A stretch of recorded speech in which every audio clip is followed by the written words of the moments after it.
السلام عليكم الإخوان، كي دايرين؟ نتمنى تكونوا بخير وعلى خير. مرحبا بكم في فيديو جديد على قناتكم راديو المستجدات. تابعوني حتى الاخر باش تستافدوا مزيان. تحية طيبة للجميع. اليوم موضوعنا مهم بزاف وكيهم الآلاف ديال المتقاعدين والأسر ديالهم، وهو موضوع الزيادة في المعاشات. بزاف ديال القنوات والصفحات هضروا على التقرير السنوي اللي قدم والي بنك المغرب سي عبد اللطيف الجواهري قدام سيدنا الملك محمد السادس نصره الله، والكل كيسول واش هاد التقرير فيه شي حاجة قوية، شي إشارة واضحة بخصوص الزيادة في المعاشات. أنا غادي نجاوبكم بكل وضوح. كاينين إشارات قوية جدا، ماشي غير الزيادة ولكن حتى الإصلاح شامل لنظام التقاعد. هاد الإشارات كاينين بين السطور وغادي نكشفوا عليهم اليوم بالتفصيل الممل. إذن كملوا الفيديو حتى الأخير باش تعرفوا شنو هي هاد الإشارات وفين كاين الأمل ديال المتقاعدين. يلا ندوزوا للتفاصيل. ركزوا معايا مزيان في هاد النقطة اللي غادي نقول. والي بنك المغرب السيد عبد اللطيف الجواهري كل عام بالضبط في شهر يوليوز كيقدم واحد التقرير رسمي ومهم قدام سيدنا الملك محمد السادس نصره الله.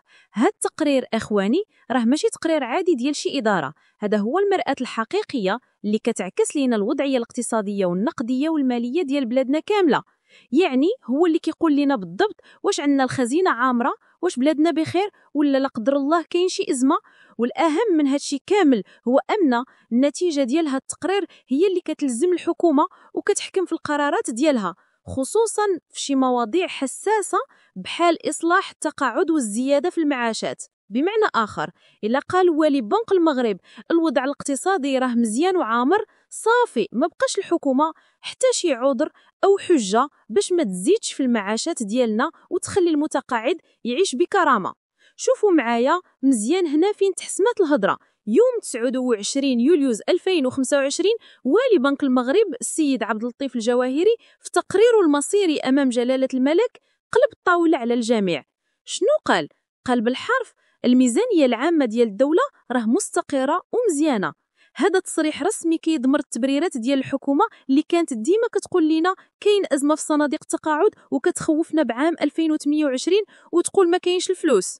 الجواهري اللي هو عارف خبايا الفلوس ديال البلاد أكد أن الفرصة ديال الإصلاح الشامل للتقاعد راها قدامنا دابا وما خصهاش تضيع. إذن فين مشات ديك الأزمة اللي كيهضروا عليها؟ هاد التناقض بين كلام المرجع الرسمي للبلاد وكلام الحكومة هو اللي كيهمنا.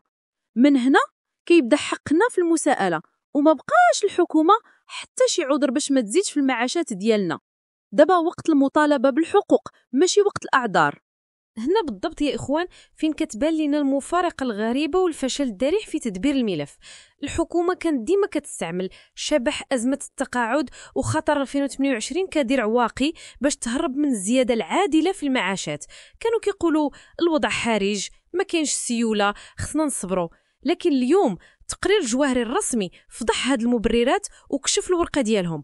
كيفاش مرجع للدولة الأول كيأكد على الاستقرار والفرصة الذهبية للإصلاح، والحكومة ديالنا باقا كتهضر بمنطق الضيقة والأزمة.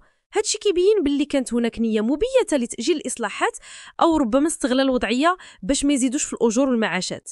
هاد التناقض الواضح هو اللي كيخلينا نسولو علاش هاد التضليل، وشكون اللي كيستافد من بقاء نظام التقاعد على حاله رغم توفر الإمكانيات.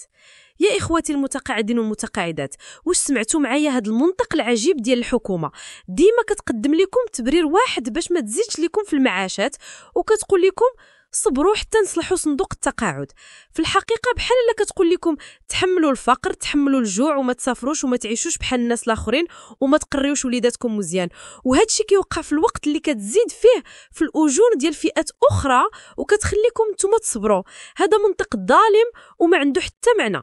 كيفاش كتطلبوا من واحد المتقاعد كيشد 1500 درهم ولا أرملة كتعيش ب 500 درهم باش تصبر؟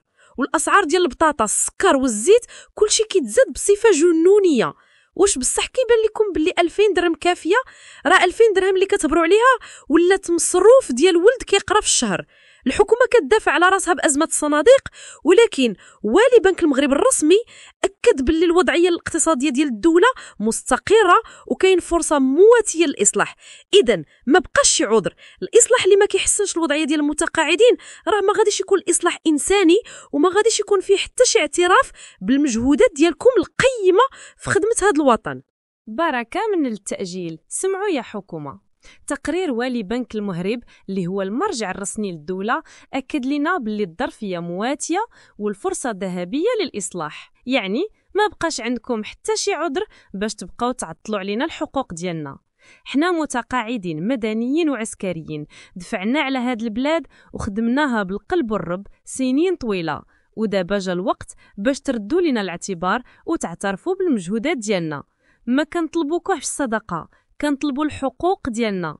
هادشي علاش كنطالبوا الحكومة بالاعتراف الفوري والإعلان على أولاً خطة واضحة لإصلاح صناديق التقاعد، وثانياً جدول زمني محدد ودقيق لبداية الزيادة في المعاشات ديالنا، لأن الإصلاح اللي ما كيرافقوش تحسين لوضعيتنا المعيشية راه إصلاح بارد بلا روح إنسانية وما كيعترفش بالتضحيات ديالنا في خدمة هذا الوطن. الآن وليس غداً هو وقت العمل. يا إخواني المتقاعدين، انتبهوا مزيان، هذه هي الخلاصة النهائية واللي خصها تبقى راسخة في بال كل واحد فيكم. ما بقاش شي ولكن يقدر يوقف حقوقكم. الحكومات اللي كانت ديما كتشري العز وكتبرر التأخير بالهضرة القديمة ديال أزمة 2028 والصناديق الفارغة، تقرير الجواهري الرسمي هدمها بالكامل. السيد عبد اللطيف الجواهري اللي هو المرجع الاقتصادي الأول والأعلم بأموال البلاد قالها بصوت عالي قدام جلالة الملك: الميزانية مستقرة والوقت المناسب دابا باش نبداو الإصلاح الشامل. مادام المرجع الرسمي للدولة قال الوضع مزيان والفلوس كاينة، فما كاين حتى شي حاجة تقدر توقف الزيادة في المعاشات ديالكم. إذن ما تسكتوش على حقكم. معاشكم الكريم هو اعتراف بالمجهودات والتضحيات اللي عطيتوها لهذا الوطن سنين طويلة، ماشي مجرد أرقام وحسابات باردة.